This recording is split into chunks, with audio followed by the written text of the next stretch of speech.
different. It's different.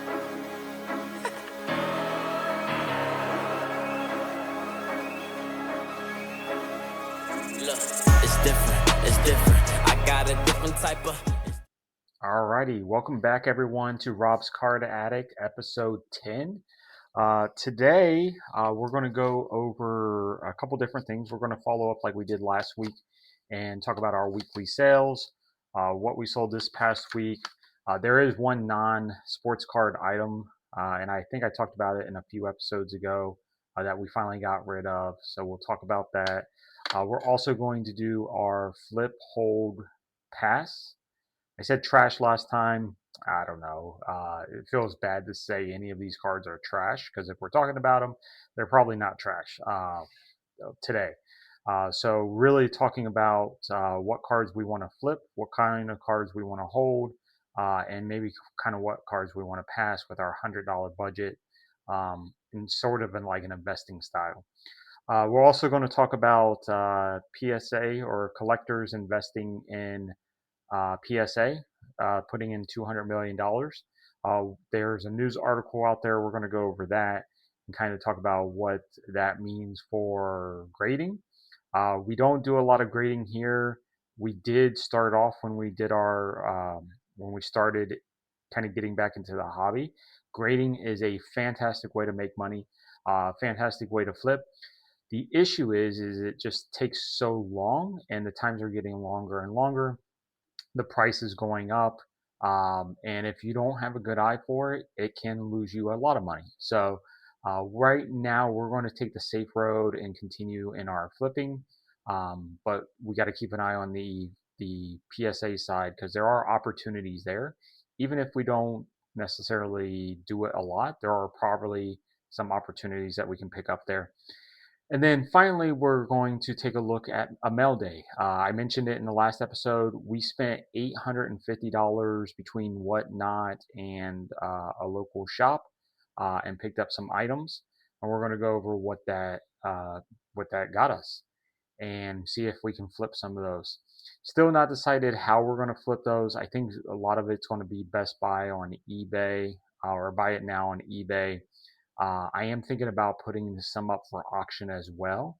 Um, and then I also want to, after we sell these and we get some of the money back, I also want to take some money and go out and spend maybe $500 to $1,000 and then do a Whatnot show, and just see if we make money. See if we lose money, make money, what the consequences are, and maybe do the same thing on eBay.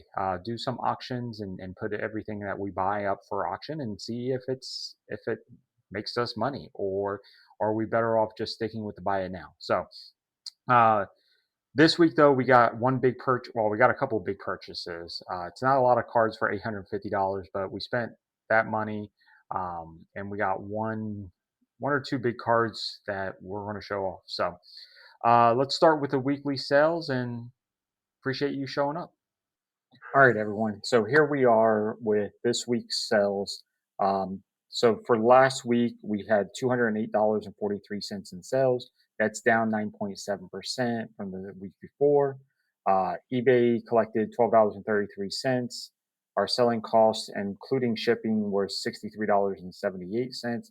So we had a net sale total of $132.32, which is only down 2.4% from the previous week. Not bad. And honestly, this is much higher than I would have predicted when I started out 2.5 years ago. So very happy with that. Most of these sales are one big sale, and we'll get to that in a minute. But we sold 22 items, which is down 43.6%, almost half. $9.47 average sale item. That's going to be skewed because of the one big sale that we had, but that is up 60% from last week. The prior week, we had sales via auction at $18.65. Still got some of those rolling off. And then we got sales via fixed price, $189.78, down 4.4%. So no repeat buyers this past week. Everybody was a one-time buyer. And then here is where the biggest sales came in, and that is with the Xbox 360. So we picked this up about a month ago at a yard sale in the neighborhood. We picked it up for $40. It was missing a power cord, so we bought a power cord for like $10. So we're in it for $50. We sold it for $100 plus shipping and tax. So the net sales was $90.83. So we turned a $40 profit for that. Not bad.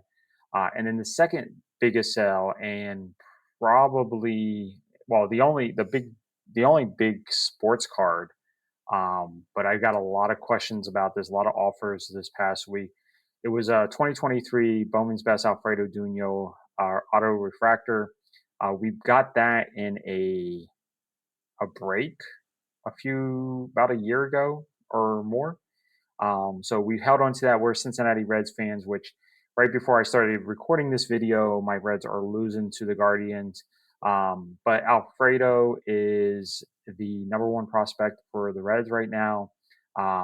We just had a catcher that today got put on the injured list. I think it was 10 days. They are not calling him up yet.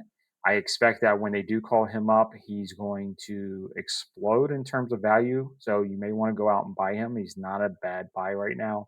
But we were holding on to that card. We had it up for $30.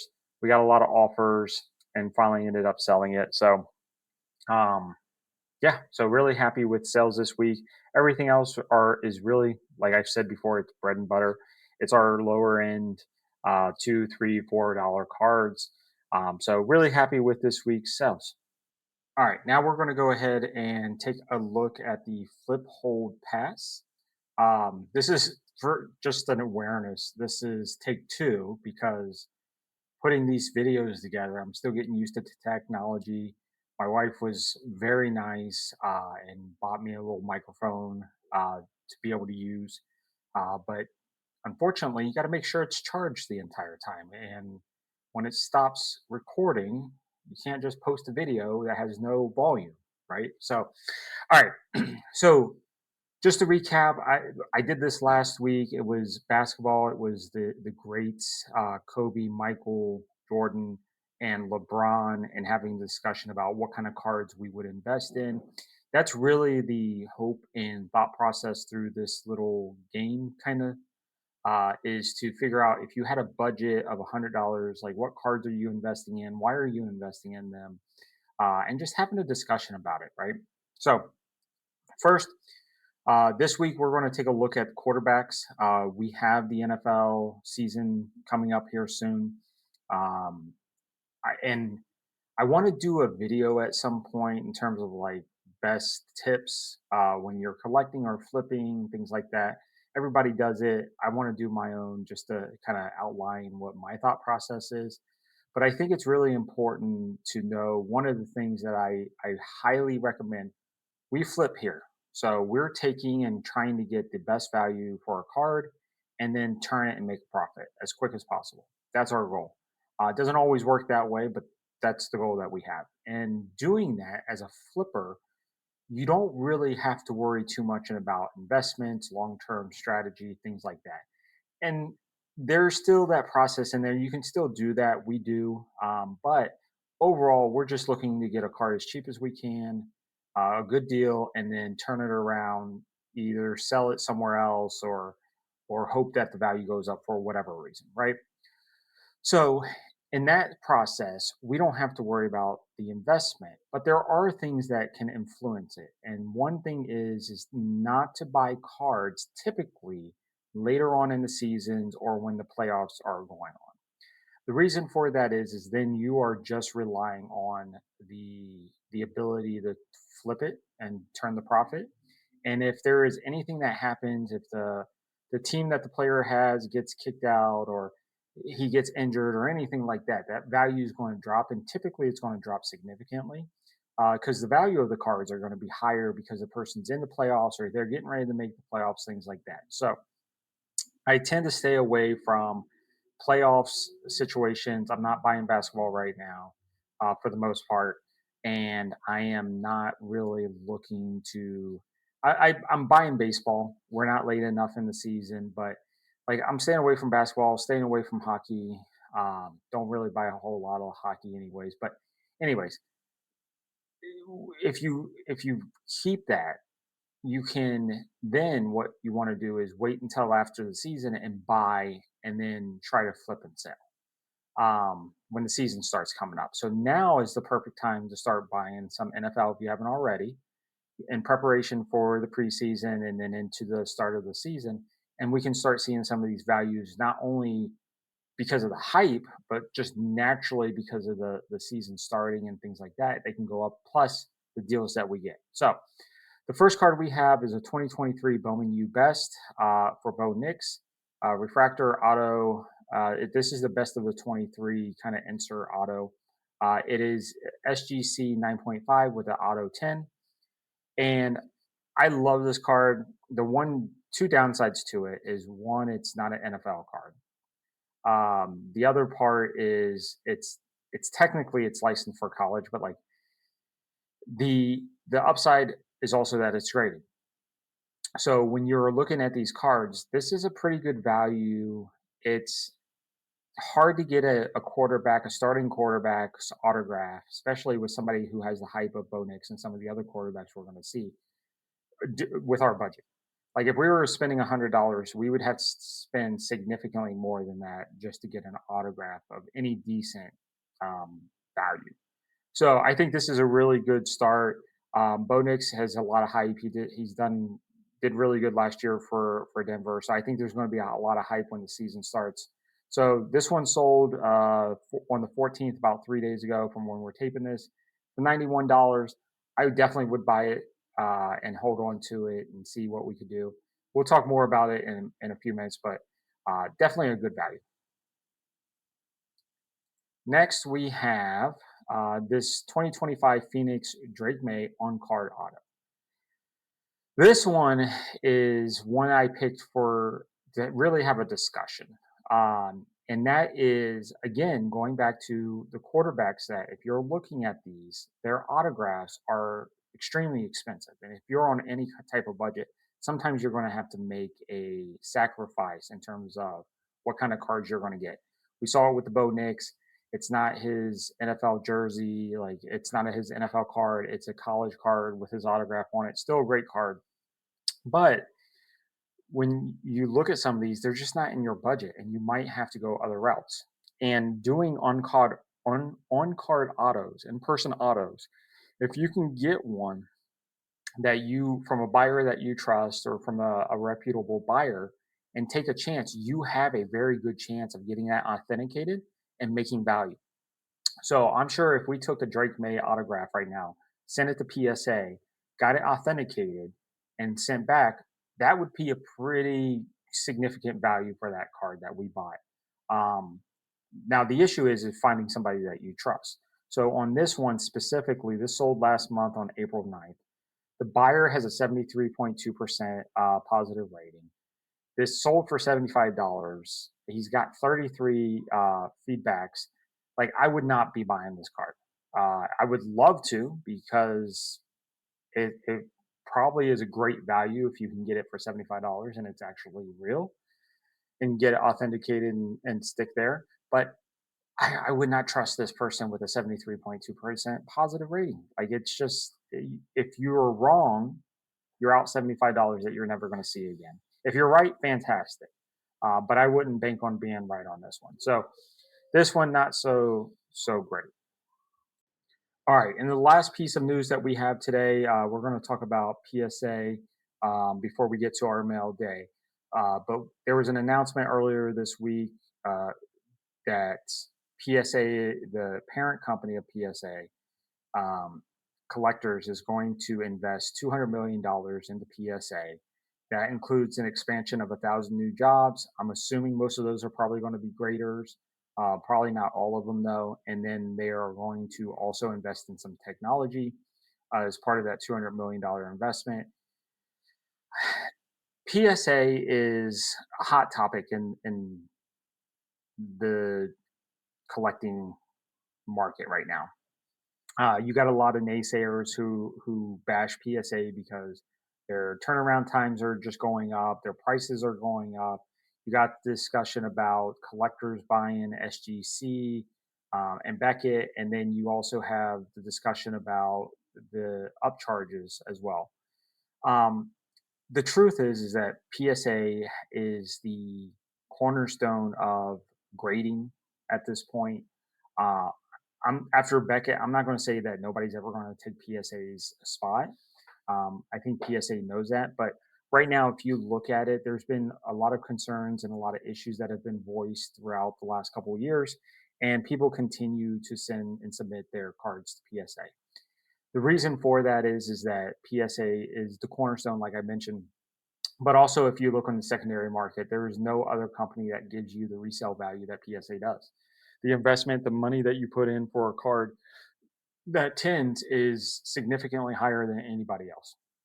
And as long as there is value in grading your cards with PSA, excuse me, um, you're going to continue to see people submit, and there's record-breaking submissions. I read this article, and there was a note in there that PSA this in 2025 did 2 million more grades in 2025 than they did in 2020. So even with all the issues that have been going on, or quote unquote people saying that there are issues, they're still submitting. So we'll continue to see that. I do want PSA to start taking a look at what their process is and planning for the future. I feel like they haven't done that a lot. Uh, if you look back in 2020, the market started improving or increasing for them. They started seeing more submissions, obviously, for a while, and they didn't really take any steps. They hired a few people, and then they increased their submission times, they increased their prices, but they don't actually stop and take a full, and maybe they do. Maybe it's a situation where they decided they didn't want to grow at the rate that the market was pushing them, and I can understand why. Like if you just have an up year in 2020 and you hire all these people and 2021's a down year, you got to let those people go. Like you, as a business, you can't continue to operate in that manner. But after 2020, 2021, 2022, we're now in 2026, and now after Collectors has gone and bought two other companies, now there's an investment of $200 million. This is where I think they could have done this a lot sooner. Is it bad? Is there reasons for it? Maybe, but I think now that we're seeing some of these changes, hopefully they're going to fix the issue to where they're prepared if this continues into 2027 and beyond, like 2030. We're not still having the same conversation that we're having today. I heard in a recent interview with a PSA rep that it takes about 6 months before graders, after they're trained, before graders' grades are real. So they put them through an extensive amount of training, which is great. I think that there's a balance that they have to have between consistency, which is funny because a lot of people want to complain about inconsistent grading, and yet they don't want their prices to go up. They complain about the amount of time that it takes for to turn a cart, an order around, but they like there's it's just complaints after complaints. So they're going to go ahead and over the next 18 months hire an additional 1,000 people. I know there's discussions about the physical footprint that they're working on as well. Part of the announcement also included an extension of their estimated completion ranges. So they're going from completion dates to an estimated range. Specifically, like their value bulks going from 100, like up to 140 to 160 days to be completed, which is about 6 months, a little less than 6 months, which is right now, from the last I heard, is right around the time frame that they have. Values taking 100 to 120 days. The value bulk right now is 24.99 per card, and value is 32.99. And there are plenty of other options. If you want to get a quick turnaround, you can pay more money and have those cards back to you. And there is something to be said about having certain cards back to you if the value is there and you want to make sure you get it when the market is hot. But the situation with me specifically is I buy lower end sports cards. So my cards are like 5, 10, 15, $20. And if you're trying to grade those, one, you have to be really confident that you know what you're looking at. I do okay. Like I think my PSA 10 ratings are around probably like 60%. So, but you got to have the value, and you also need to turn it around. So for me, 140 to 160 days for the value ball just is not worth it to me. I get it; it is for other people. But if I came across a card that was well worth it, I would definitely submit it to PSA, and I would just pay the price for it. So a lot of changes coming to PSA. They're not going anywhere. The business isn't going to change. People are still going to submit their cards to PSA. But please let me know what your thoughts are in the comments. Do you understand the changes? Do you think they could do something different? Do you think they could do something better? Is there a better alternative? People talk about SGC going there, and it's still the same. You're just not getting the value in the secondary market. So, but there is something to be said about quicker turnaround times. I'm curious to see what the next year really shapes the grading market and what these companies are going to do. All right, so that's it for the news. We're going to switch over to mail day. So, just as a recap, if you didn't see it in the last video, I spent $850 between a local shop and then whatnot orders as well. So, let's go ahead and see what $850 gets you these days in sports cards. All right, everyone, here we are with our mail day. So we spent $850. We're going to go through some of these cards. I think most of these I'm going to put up for buy it nows. I'm thinking about doing a series where we spend maybe like a $500 to $1,000, go on whatnot, see what we make there, see if it's a success, and then do the same thing with eBay auctions. So for this, I'm thinking about it, and some of these are going to be in my personal collection. So um, curious to see what your thoughts are. Did we do good? Did we not? $850 in this. So start off. This is a Pokemon card. This is pairing. Last sales that I saw were going anywhere from 160 to 180. I picked it up for 150 after taxes. So decent buy there, but we're going to probably hold on to that just to see. I think it's a sharp card, and I know it's a lot of people are wanting it right now. This is a 2025. Yeah, Joe Burrow. This is the pink X Fractor. It's going in my PC. Topps Chrome. Love it. Love the look. Big Joe Burrow fan. So another Pokemon card. This is the Psyduck. This is the Japanese version. So what I am doing, and I say me and my son's doing it, but my son's kind of fallen out of it. He got me back into this whole sports cards. If you haven't heard the story, go back and check out one of my original videos. But him and his friends started collecting Pokemon, and he got out of it. I already got the bug, so I wasn't big into Pokemon when it first came out, but I have watched the series with him. And what I've decided to do is collect the original 151 and do them in whatever cards I can find and the ones that I like the best. And while I wish this was the English version, I saw this come up and I just love the Psyduck pose. It just fits him perfect. This is a Topps Chrome Black Hunter Pence Auto. Uh, really good deal on this one, and we'll probably put that up for auction, see what we can do on that. Actually, I think most of these I'm going to do an auction. This one was a Topps Chrome Soccer. The person had just ripped it. It just came out. It was an auto. I got it for a really, really good deal. So this one is one of my favorites. This is the Diamond Duos from Topps Chrome. I believe it was 1997. But it's got Brady Anderson and Cal Ripken, the Iron Man himself. It is a refractor. So again, got a good deal on this one. Should be able to flip that one. Uh, Jameer Gibbs. I like the Lions just because I think they're a lot like the Bengals. They're usually underdogs, and they spent so many years just in the bottom of the NFL. Jameer Gibbs is a beast. So this is his Phoenix Pink rookie card. This is a big one. This is the Jackson Dart Pulsar Topps Chrome. I picked this up. It went down a little bit, but I expect that it's going to go back up for the start of the season, as we talked about in the other clip. Buying these during the off season and then waiting until the season starts. I think this is one I'll probably put up for a buy it now price as we get closer to the NFL season. This one I bought at a local store. Got a deal on it. It's The Rock. I don't have.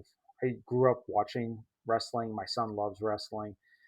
Probably going to end up flipping this, but it's a gold lava 250 of The Rock at WrestleMania. So really liked it. I did not pay $60 for it, but that's what they're selling about now. So I said earlier I don't buy much basketball. I wouldn't be buying much basketball. This one came up though, and was a Bowman Chrome U for Nate Ament autograph. I think there's a strong upside for this, so probably going to flip it. This one is this Top Stadium Club. I love this Kobe Bryant rookie. Just looks fantastic. There is some damage on the edge, which I knew about when I bought it. I got it for a really good price. It's going into my PC. I'm not worried about that damage. But what I am thinking about trying to do is learn how to fix some of those issues. Would love to keep it in my PC, and especially if I can get that worked out, which I think is a possibility. I don't think it's too bad, but really good deal there. Then you got a Bowman Chrome, Jose Reyes refractor, rookie refractor. So good deal there. This one was a Geno Smith. It's out of 5 from Photogenics. I think I'm going to make money on it. It should be a pretty good flip. The last one sold, I think. I bought this one for 20. I think the last one sold for 40, maybe. But I'm going to put it up for like 40, 50 bucks. See if we can get there. These next few came in a batch, and I'm definitely going to make progress out or profit off of this. Cooper Flag, Bowman Chrome, Greatness Loading rookie card, and then I also got the Activators rookie as well. I might save one of these just because I think some of his values will go up, especially at the beginning of next year. Um, but we'll have to wait and see. I'll have to think about that one. My wife almost smacked me when she saw this. Sidney Crosby rookie from Victory. Not the card necessarily you want or the raid you want, but really good price on this. So they're out of the playoffs. It's pretty cheap, but might save that again till next year. And then this one is the Mu EX. Picked it up at my local store and love it. So again, I think there's a little damage up here. Yeah, just a little nick. Got it for a good deal. Might try to figure out again how to work that out. But going in my collection for the 151, I had a different one. I had this one just because I bought it. It was cheap. It's like I think I spent like 6, 7 bucks on it. It's worth 15 now, but wasn't sold on it. I like this one better. That's what we're going to do. We're just going to find deals that we can and swap them out, and one day maybe sell them. Right now, since I started the collection, most of the cards that I have that are Pokemon have increased in value where I can make a profit. So happy with that. And then the big one of the week is this Patrick Mahomes Leaf Pearlescent, his patch, and it is a game used patch. So you can see there the authenticity of this memorabilia is guaranteed by Leaf. I am not big on unlicensed stuff like Leaf, but it's Patrick Mahomes. He had a down year last year. It's out of 5. I can't imagine we're losing on this. I paid 200 for it after taxes and shipping. So really happy with this. But this is the big one. I think we're going to put it up for 400 and see what happens as the season approaches. But I think I can't imagine we're not going to make a profit off of it. But really good patch. Yeah, so that's it for the mail day. All right, everyone. So you saw our sales for the week. You saw what we bought last week with $850. We're going to go ahead and get those posted. Probably not this week. It's my in-office week with work. It's a busy week for me, so probably not going to be able to get those necessarily posted this week. But then again, that's what happens with this. You work some late nights and try to cram it in, but we'll get those items posted up. I'll let you know of future sales. especially the big ones like that Patrick Mahomes jersey patch, and then we'll see what's going on. Appreciate you all. It's been fantastic. I can't. We're at episode 10. Didn't really think I would make it this far, and it's been a fun journey. It's been a lot of learning, trying to figure out the video, trying to figure out the audio, kind of how to splice this together, what you guys want, what's hitting, what's resonating, what isn't. But please do me a favor. Please make it easier on me. First off, if you've made it this far, hit the like button, subscribe. It'll let you know when we post new videos. I'm trying to do once a week. It's not always happens, but and then just leave a comment in the comment section. Let me know what's working.